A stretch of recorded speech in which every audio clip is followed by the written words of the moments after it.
Our God is a God who gives rest for restless. അസ്വസ്ഥരായവർക്ക് സ്വസ്ഥത നൽകുന്ന ദൈവമാണ് നമ്മുടെ ദൈവം. റെസ്റ്റ് എന്ന വാക്കിന്റെ ക്രിയാപദങ്ങളിലെ അർത്ഥങ്ങളത്രേ തൃപ്തിപ്പെടുക, പൂർവസ്ഥിതിയിലാകുക, കിടക്കുക, ചാരുക, വിശ്രമിക്കുക, സ്വസ്ഥരാകുക എന്നൊക്കെ. യേശു കർത്താവ് ഇങ്ങനെ വിളിച്ചു പറഞ്ഞു. മത്തായിയുടെ സുവിശേഷം 11-ാം അധ്യായത്തിന്റെ 28-ാമത്തെ വാക്യം, അധ്വാനിക്കുന്നവരും ഭാരം ചുമക്കുന്നവരുമായുള്ളവരെ എല്ലാവരും എൻ്റെ അടുക്കൽ വരുവിൻ, I will give you rest. ഞാൻ നിങ്ങളെ ആശ്വസിപ്പിക്കും. മനുഷ്യരെല്ലാവരും അധ്വാനിക്കുന്നവരാണ്. ചിലർ നന്നായി തന്നെ അധ്വാനിക്കുന്നു.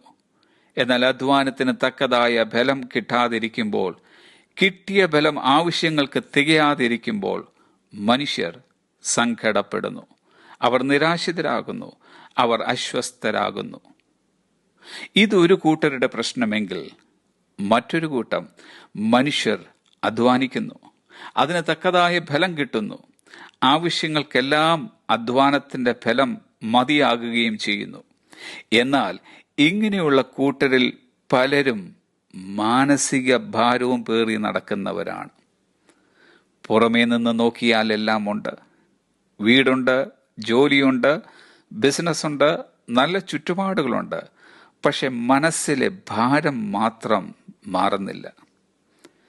പലരും മറ്റു പലരെയും നോക്കി ചിരിക്കുന്നുണ്ടെങ്കിലും സംസാരിക്കുന്നുണ്ടെങ്കിലും മറ്റാരും തന്നെ അറിയാത്ത മാനസിക ഭാരവും പേറി നടക്കുന്നവരാണ്. അധ്വാനിക്കുന്നവരും ഭാരം ചുമക്കുന്നവരുമായ രണ്ട് കൂട്ടരോടുമായി യേശു കർത്താവിന് പറയുവാനുള്ളത്, നിങ്ങളുടെ റെസ്റ്റ്ലെസ് അഥവാ അസ്വസ്ഥത മാറിക്കിട്ടണമോ, എൻ്റെ അടുക്കൽ വരിക, നിന്റെ ഭാരം എൻ്റെ മേൽ വയ്ക്കുക, എന്നിട്ട് സകലവും മറന്ന് എന്നിൽ ചാരുക, എന്നിൽ വിശ്രമിക്കുക.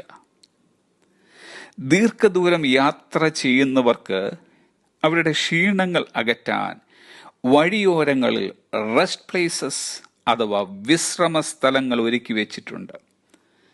എന്നാൽ ലോകത്തിൽ വെച്ച് ഏറ്റവും സുഖം തരുന്ന, ആശ്വാസം തരുന്ന, സ്വസ്ഥത തരുന്ന ഒരു വിശ്രാമ സ്ഥലമത്രേ നമ്മുടെ യേശു കർത്താവിൻ്റെ മാർവിടം എന്നത്.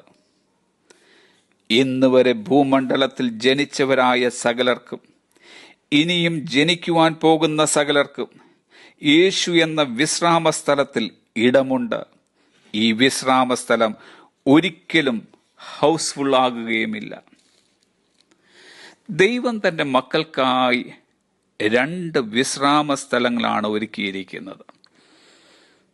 നാം ഈ ഭൂമിയിലായിരിക്കുമ്പോൾ നമുക്ക് ചാരുവാനുള്ള യേശുവിൻ്റെ മാർവിടമാണ് ഒന്നാമത്തെ വിശ്രാമമെങ്കിൽ, വരും ലോകത്തിലെ നിത്യവിശ്രാമമാണ് രണ്ടാമത്തേത്.